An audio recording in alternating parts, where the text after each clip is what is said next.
ஒரு சராசரியாக வந்து ஒரு நாளில் வந்து ஒரு ராணி தேனி வந்து 1500லேருந்து 2000 முட்டை வரைக்கும் இடும் அப்படிங்கிற மாதிரி சொல்கிறாங்க. அதுக்கடுத்து வந்து தன்னோட வாழ்நாளில் வந்து ராணி தேனி வந்து ஒரு 10 லட்சம் முட்டை வரை இடும் அப்படிங்கிற மாதிரி சொல்கிறாங்க.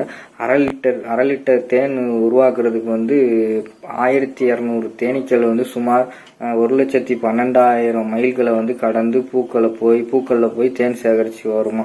நம்ம ஈஸியாக எடுத்து அரை லிட்டர் தேன் வந்துடும். ஆனால் அதுக்கு எவ்வளோ அந்த தேனி வந்து கஷ்டப்படுதுன்னு பாருங்களேன். அதுக்கடுத்து வந்து தேனீகள் வந்து ரெக்கையை கீன்னு சத்தம் வர்றது வந்து அது வந்து அதோட ரெக்கையிலேருந்து தான் வருமா.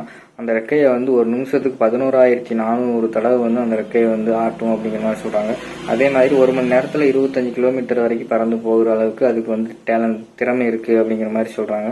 அதுக்கடுத்து நம்ம சாப்பிட்ற உணவுப் பொருள்கள்லேயே கெட்டு போகாமல் இருக்கிற ஒரே உணவு தேன் தான் அப்படிங்கிற மாதிரியும் சொல்கிறாங்க. அதாவது இதுக்கு முன்னாடி ஒரு வீடியோவில் சொல்லியிருப்பேன், 1000 வருஷம் ஆனாலும் அந்த தேன் வந்து கெட்டு போகாது அப்படிங்கிற மாதிரி சொல்கிறாங்க. தேனி வந்து தன்னோட தகவல் பரிமாற்றத்தை வந்து அதோட உடல் அசைவுகளை வச்சு, அதாவது நடனம் அப்படின்னு சொல்லுவாங்க, அதை வச்சு தான் ஒரு தேனியிலேருந்து இன்னொரு தேனிக்கு வந்து பரிமாறிக்கிறோம் அப்படிங்கிற மாதிரி சொல்கிறாங்க.